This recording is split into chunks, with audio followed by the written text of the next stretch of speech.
My name is Cherry Lynn. So my topic today is last will, generational trauma or generational wealth.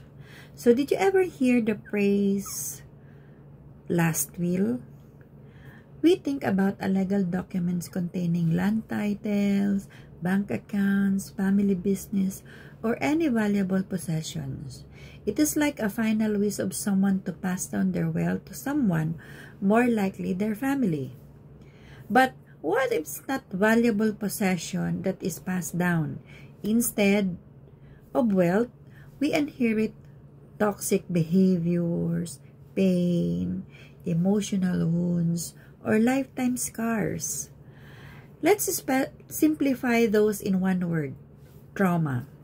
According to Gillespie, a transmission of trauma-related experiences and their effects across generations within a family or community is called generational trauma, also known as intergenerational trauma or transgenerational trauma.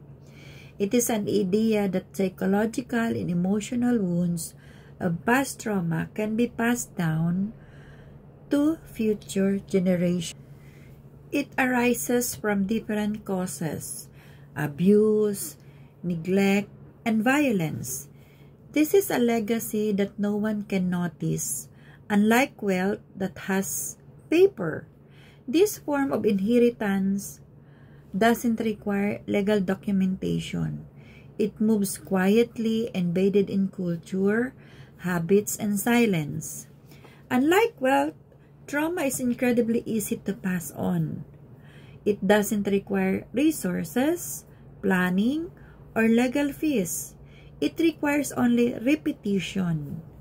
One generation becomes the next foundation of the next identity. For example, a household where miscommunication or feud and unresolved, unexpressed emotions, and forcing to do something out of will. Traumas become a cycle and later on become normal. No one wants, no one chooses it. It's just that no one knew how to stop it. It silently becomes part of who we are until someone decides to question it, confront it, and change it. Why is this more common than generational wealth?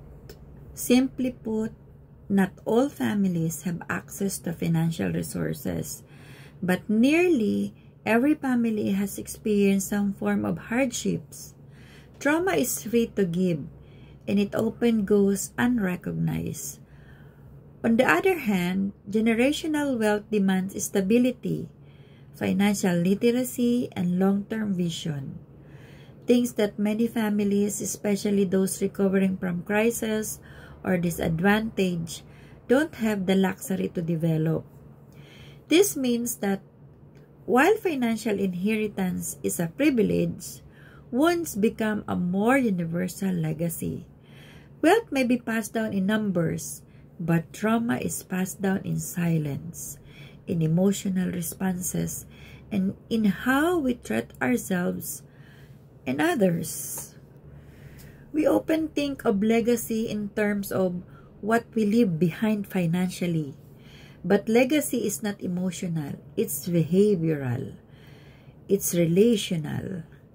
What patterns do we repeat? What stories do we carry? And more importantly, which one do we choose to end?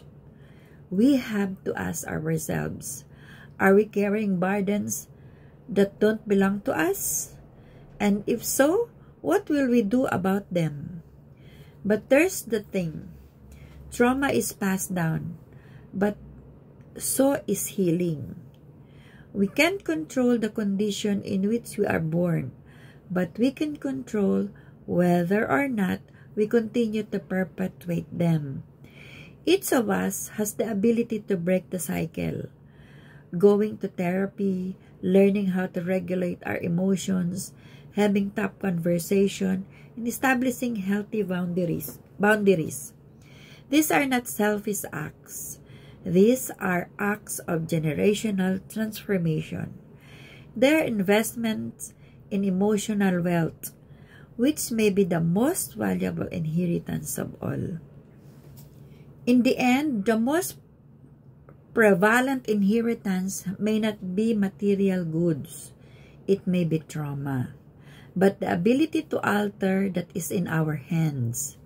We may not all grow wealthy in terms of money, but we can grow wealthy in healing, self-knowledge, and love. The next generation is owed better than our possessions. Better than that, they are owed peace. So, when your name is at the end of the last will, question yourself, will you inherit the agony that molded you? Or you will be the one who transformed it? Because recovery, like trauma, can resound through generations. Thank you.